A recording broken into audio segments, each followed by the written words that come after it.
Welcome back, ladies and gents, to the podcast. My name is Curtis, and thank you very much for joining us today, where we are discussing all of Renfrewshire's businesses, local in the area and the surrounding areas. And today we have a fantastic new business that I'm looking forward to discussing. Welcome, Tracey. How are you doing? Hello, I'm good, thank you. How are you? You all right?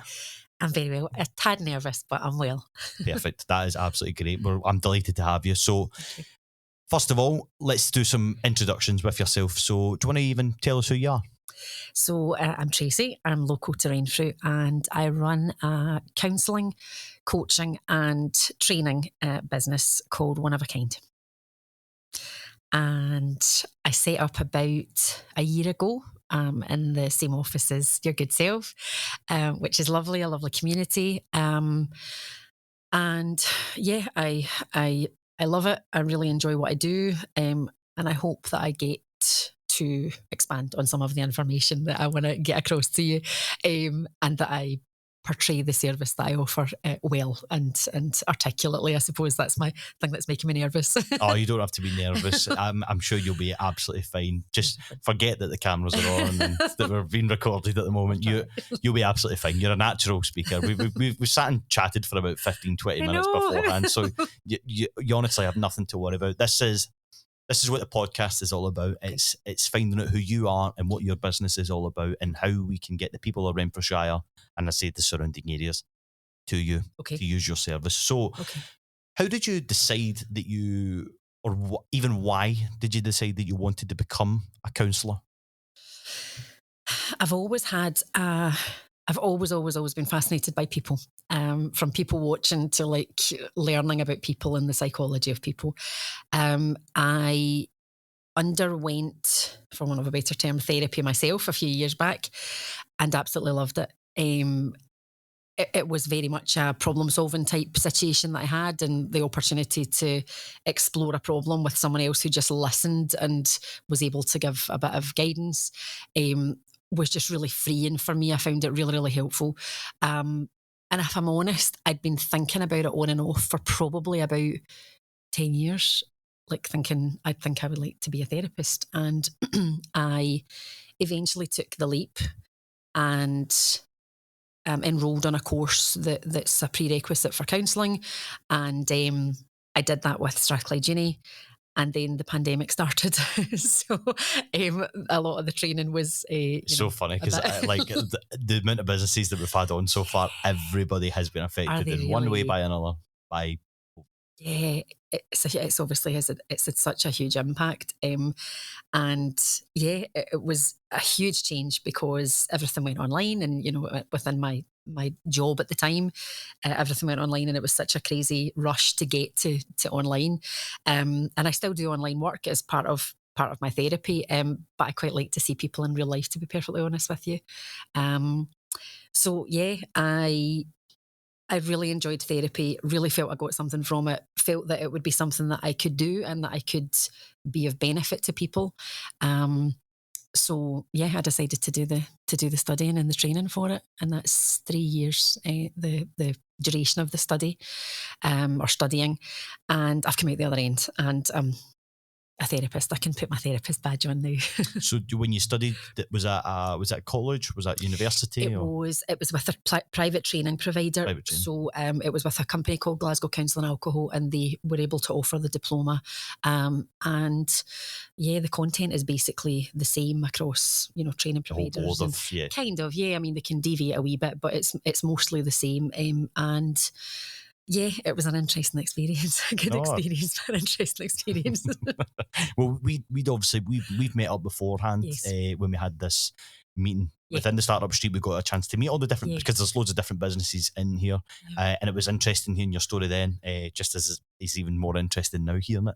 So your service that you offer, is there a certain bracket of people that you offer it to? So is it adults, or do you work with kids? Do you do like kind of group sessions, or do you go into businesses and things? Because I know that's quite a popular thing at the moment, especially like, having the team mentality and things. They tend to hire in people that would come in and run kind of workshops and things. So what's your kind of your bracket that you're working at the minute as such? So within this office set up, or within my therapy room, I would work with individual people, usually adults, maybe someone who was late teens potentially, but it's mostly adults that I would work with.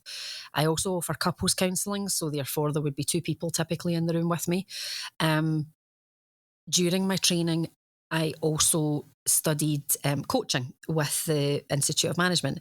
So I also offer coaching, life coaching. I don't particularly love that term, but life coaching and business coaching, just because I have a long background of working within community education and community development. So I did the training for that, and actually it's very, very similar to counselling. It's really on a spectrum alongside counselling, to be honest with you. So there's not huge differentials. I do that here. I can do that within a workplace as well, potentially. And my background is training. So I offer mental health and wellbeing workshops or training. They've predominantly been death, loss, bereavement related.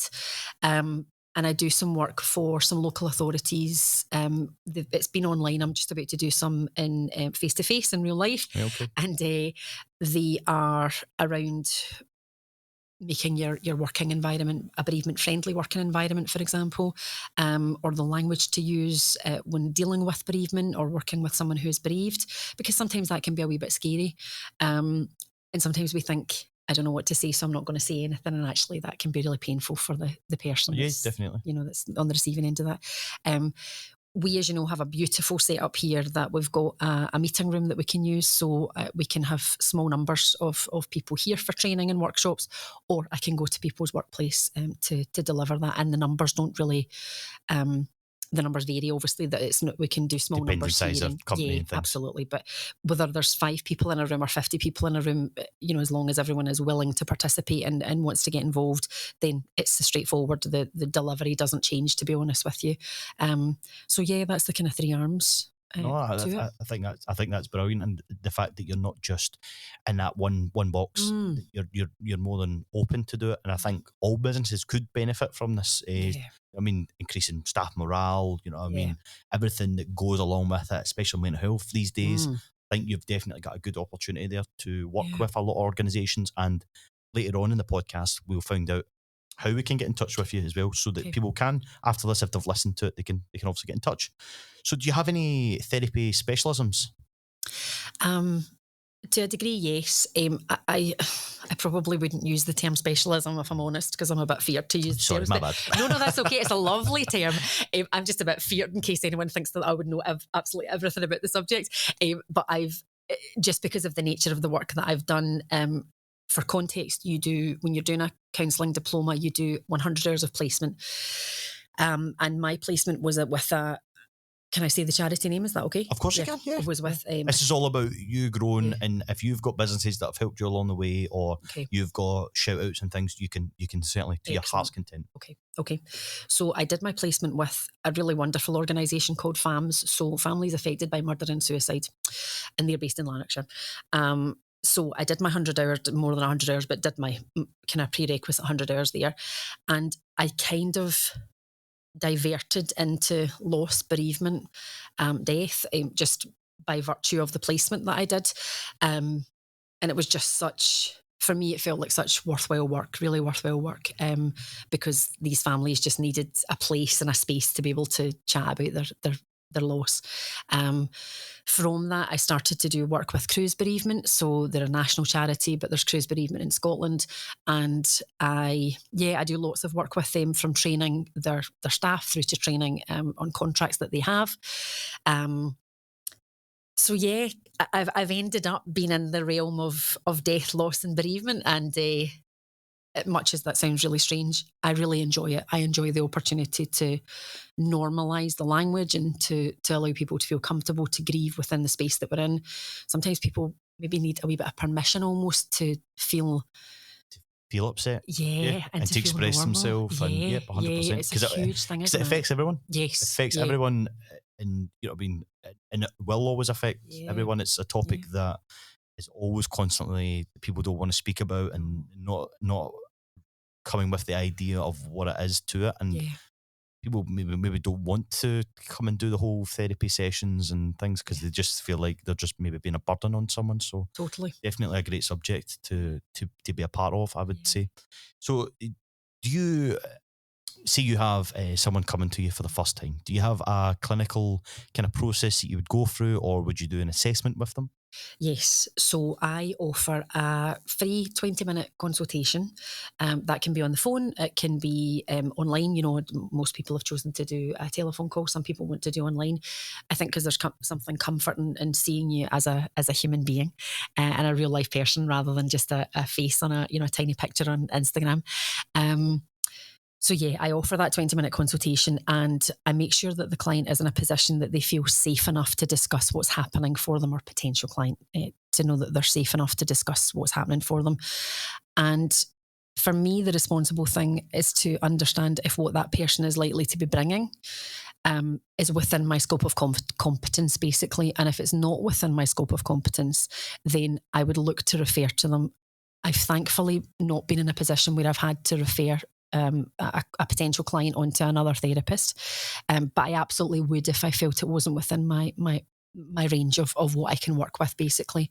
So yeah, that would happen, and then if and when the client chooses to come in for their first appointment, we would do an initial assessment around what's really going on for them, and further exploration of what's been happening for them, because sometimes someone won't want to tell you that information over the telephone. They'll just give you a brief outline, and they'll expand on that within the first session, and then it's, in theory, it's straightforward to then offer that person a suggested timeline that we might work to, and the tools and techniques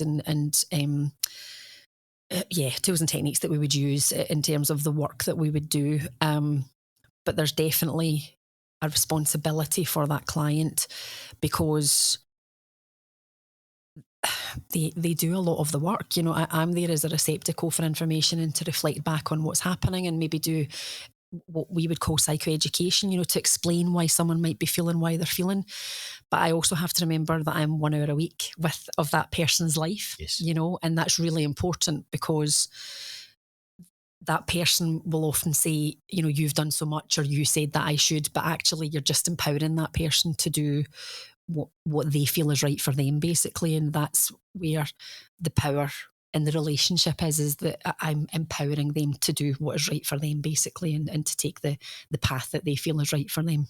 I love that, because it's not about just getting the answers and getting them quickly. It's changing their lifestyle and how they have an outlook on their life as well. And that's when I feel like counselling is really, really important. I've also been through counselling myself. Something really bad mental health a couple of years ago, and I worked with a charity. I believe it was called Ben at the time, and it was a gentleman called Des. And I've never did anything like that before in my life. Really? But it was so nice just to have somebody there that didn't force me to believe anything or forced me to do anything. It was all about, how can I find my way of getting myself back to normality is not the right words, but to get myself in a better place. And I think that was a big, massive thing. And I would, as I say, if you've ever considered counselling, then I would look into it first of all. I think it has something beneficial for everybody out there, regardless of what you're going through and what your circumstances are. So, like that, you were saying about bringing in clients and things, and you were saying about on the phone how they maybe don't give you the full information, and you might find that when you have them in person. Yes. So how do you handle that, like those that are maybe reluctant to open up to you? How do you kind of go around that? I have my ethos is to go kindly. That will always be my default, to be honest with you, because I think that often when we feel lost, we struggle to find the kindness in the world, I think is maybe probably how I would articulate it. That's not necessarily how everyone else feels, but it's certainly at times where I've maybe felt that life isn't treating me particularly well, I'm seeking out the kindness. And I suppose I'm trying to be that person to anyone who comes to see me basically, or chooses to spend time within the, my therapy space, whether that be for training or whether it's for counselling. There's no real silver bullet, to be perfectly honest with you. I can't force someone to share with me. But typically what I find is that if the person is sitting in front of me, they've made a conscious decision. They've contemplated that they want to make a change. Yep. And by actually picking up that phone or sending an email, which is hugely courageous when you're maybe not feeling in the best place, it's hugely courageous. They're usually sitting on my couch because they want change of some description. And typically I find that session 1, a person will want to tell their story. They're keen to tell their story. They're keen for me to understand where they're coming from. And I am more than happy to listen to their story. That's one of the huge learnings that I definitely got from placement on FAMS. Listen to their story, and someone having, this, or I'm guessing you've experienced this, someone just listening and having no expectations of you, not interjecting the way a friend or a family would, to say, do you know what you should do? Or do you know what I would do? Because that's or not what listen, you need. Like it's all in your head or Absolutely. anything like that. Yes. You need to stop thinking like that, or you need to need. It's just such a negative thing, isn't it?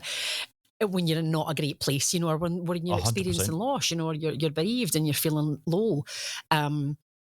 It's not particularly helpful to hear any of those things. And as a therapist, we don't do that. There's not any of those suggestions, or typically there's not those suggestions.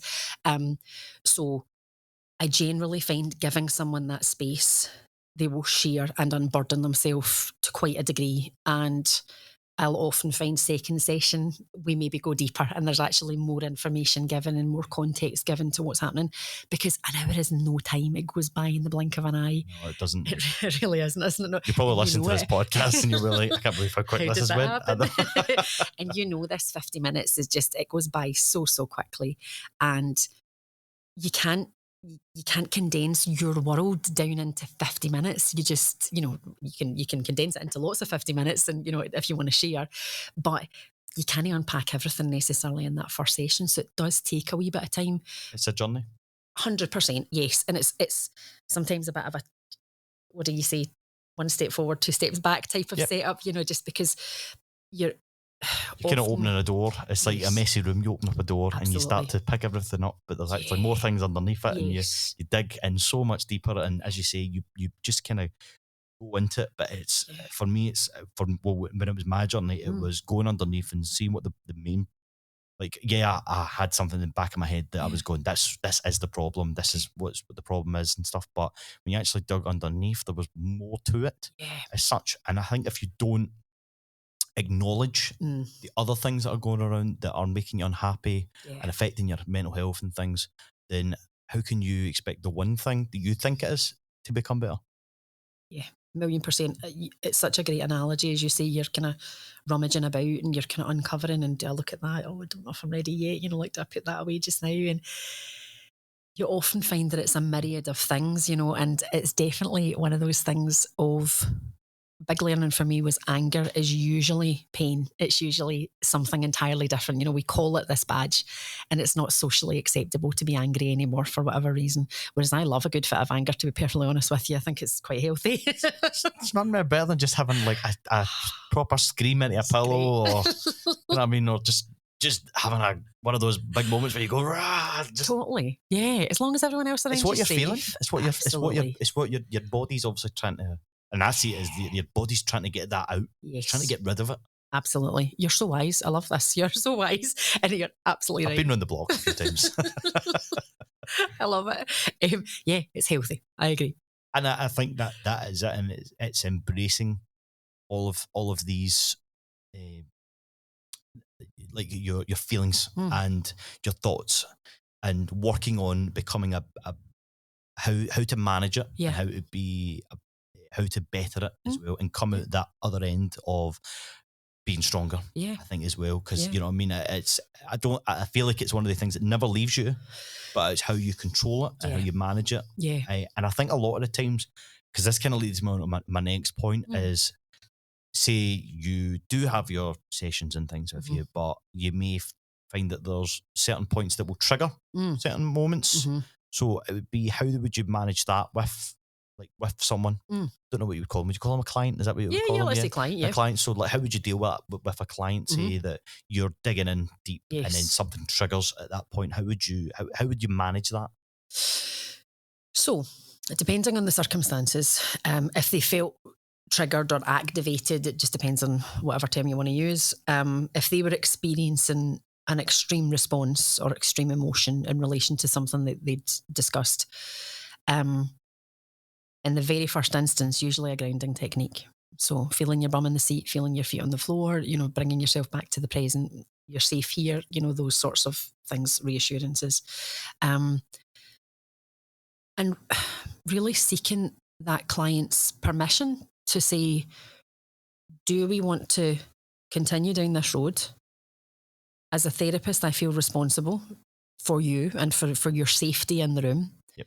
And if it's triggered, if this word or situation or, whatever has triggered a response within you, it probably deserves some attention from you.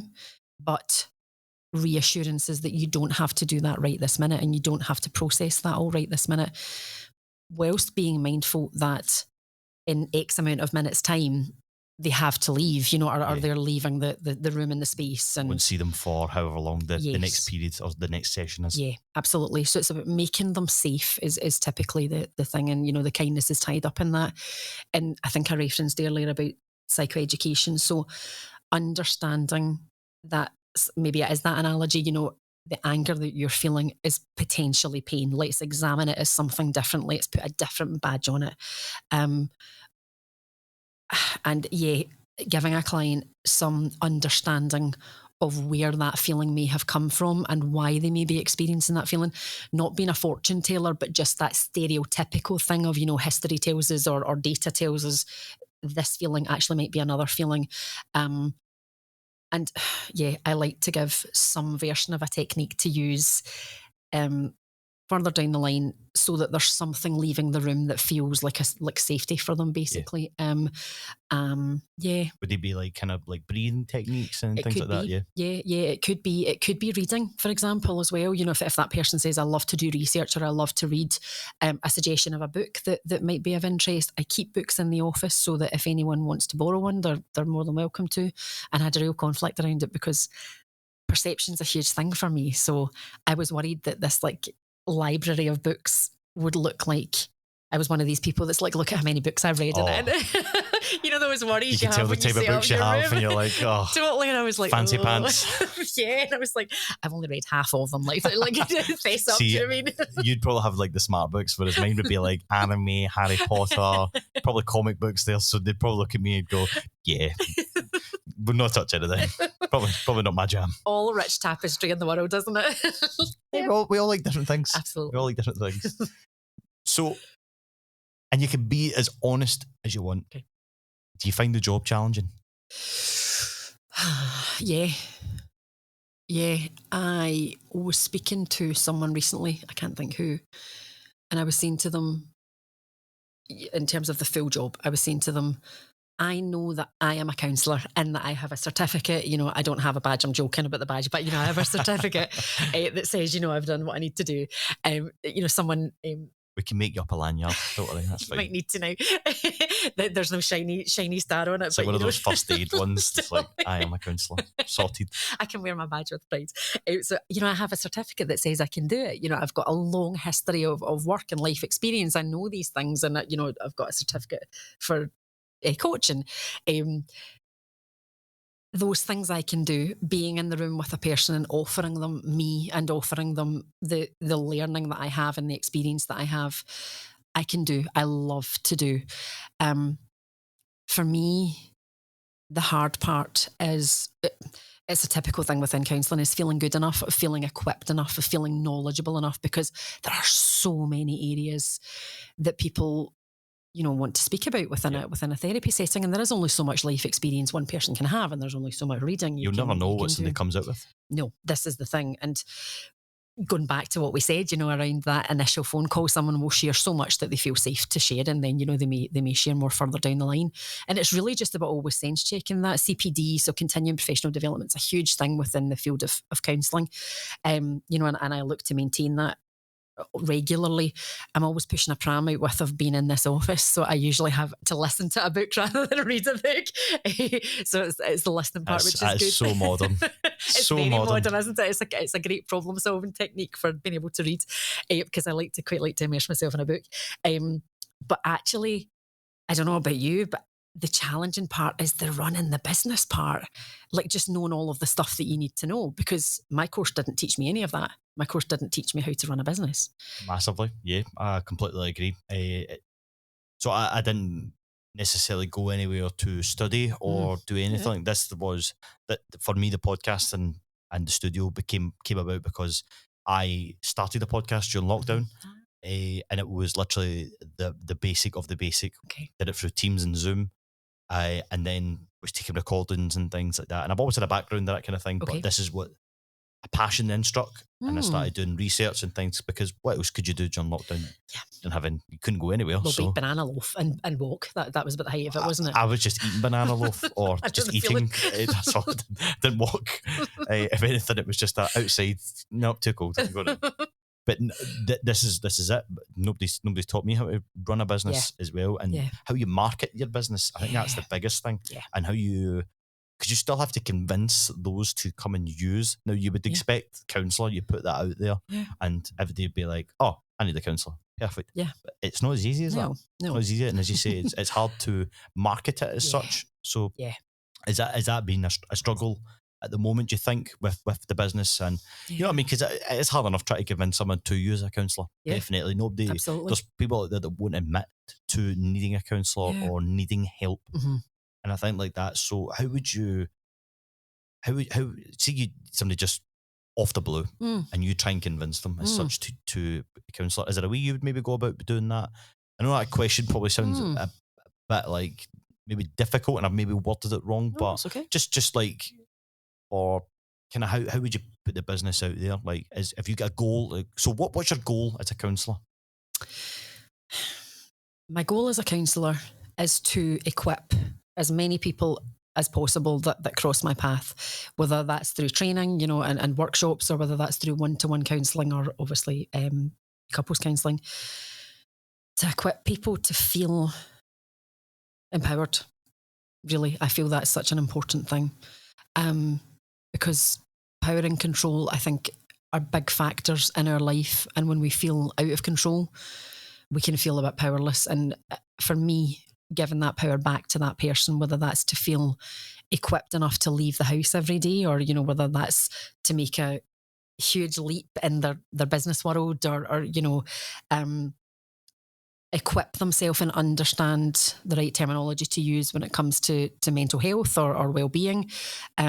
My best hope is that everyone that I encounter walks away with something positive. They walk away with something that they can, positive's maybe the wrong term, they can walk away with something that helps them to feel equipped, or better equipped to deal with whatever their situation is, basically. That's my best hope. And I think like that, like with this, I would hope that it would open up people's minds to obviously getting a counsellor. Knowing that there's someone like this in the area as well. As you say, you've got a lovely facility. Your room is absolutely stunning. It's so nice and peaceful and relaxing.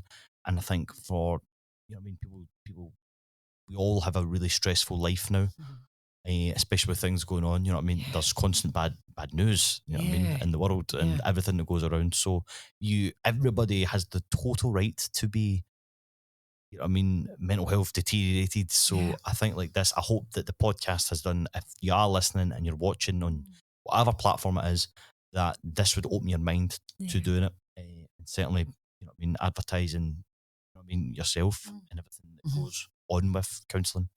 So just to obviously ask you about a psychotherapist. Yes. So I've seen this as one of your taglines. Yes. What is that? So, my diploma was Diploma in Integrative Counselling and Psychotherapy. And really, for me, counselling and psychotherapy are probably one and the same, to be honest with you. Counselling tends to focus on day-to-day challenges that may be occurring right now. And psychotherapy tends to focus on our backgrounds, maybe our history or our kind of younger life, for example. But for me, if I'm honest, it's all interchangeable. It's likely that someone will present to me with a particular challenge or issue, and there's a chance that it comes from childhood, that it comes from something that's happened within an earlier stage of their life, basically. And yeah, the approach is the same for me, if I'm perfectly honest with you. But as I say, the diploma feels the need to distinguish between both. I would probably call myself a counsellor rather than a psychotherapist. I don't know. There's a connotation. I think counsellor feels more accessible, but purely because it's on my certificate, I felt the need to say both. That's the hands up. That's the only reason why. But it may be something that someone's looking for. Absolutely, and I think yes. that is the best thing. You're not putting yourself in. You're not putting your eggs into one basket. It's a great wee saying there. Yeah.